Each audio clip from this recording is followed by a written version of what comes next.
लोजपा रामविलास के राष्ट्रीय अध्यक्ष चिराग पासवान ने जीतन राम मांझी के मंत्रिमंडल में 2 सीट मांगे जाने पर कहा कि निश्चित तौर पर उनका महत्व काफी ज्यादा है।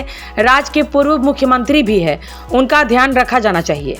इंडिया में सीट बंटवारे पर कहा कि लोकसभा सत्र के बाद एनडीए की बैठक होगी और जल्द ही औपचारिक तौर पर सीटों के बंटवारे का ऐलान भी कर दिया जाएगा।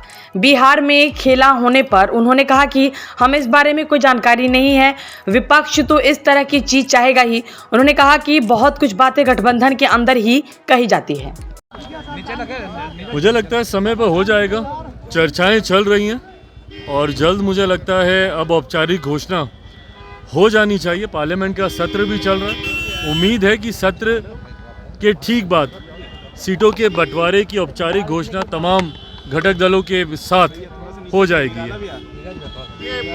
आप पशुपति पारस जी बोले हैं कि 9 तक सांसद है, उसके बाद एनडीए की बैठक होगी और उसमें बिहार एनडीए की बैठक में सीटों का बंटवारा होगा।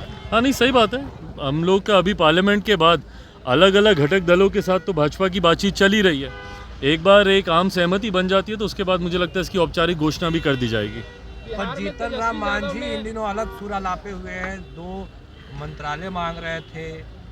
भाई, मुझे नहीं पता कि उनकी गठबंधन के भीतर क्या बातचीत हुई है। यकीनन उनके विधायकों की संख्या भले कम हो पर मौजूदा परिस्थिति में उनका महत्व काफ़ी है। ऐसे में पूर्व मुख्यमंत्री भी हैं हमारे प्रदेश के। अगर गठबंधन के भीतर ऐसी कोई चर्चा हुई है तो उन्हें उचित सम्मान जरूर मिलना चाहिए। उपेंद्र कुशवाहा भी कह रहे हैं कि मांझी जी हो सकता है कहीं कोई खेला ना कर दें, आरजेडी के साथ चले जाएं। मुझे नहीं पता कि कौन खेला करेगा नहीं करेगा, पर मैं इतना ज़रूर मानता हूं कि आने वाले दिनों में ये सारी, देखिए, गठबंधन के भीतर की जाने वाली बातें हैं। इसको सार्वजनिक तौर पर इसकी चर्चा करने से सिर्फ नुकसान होता है और मुझे लगता है कि हर किसी की अपनी बातचीत गठबंधन के घटक दलों और ख़ासतौर पे भारतीय जनता पार्टी जो सबसे बड़ा दल, उनसे चल रही होगी।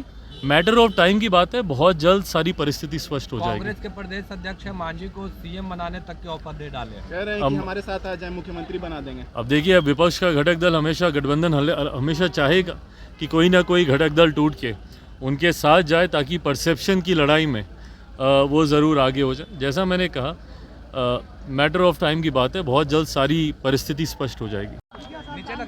मुझे लगता है समय पर हो जाएगा, चर्चाएं चल रही हैं और जल्द मुझे लगता है अब औपचारिक घोषणा हो जानी चाहिए। पार्लियामेंट का सत्र भी चल रहा है, उम्मीद है कि सत्र के ठीक बाद सीटों के बंटवारे की औपचारिक घोषणा तमाम घटक दलों के साथ हो जाएगी। आप पशुपति पारस जी बोले हैं कि 9 तक सांसद है, उसके बाद एनडीए की बैठक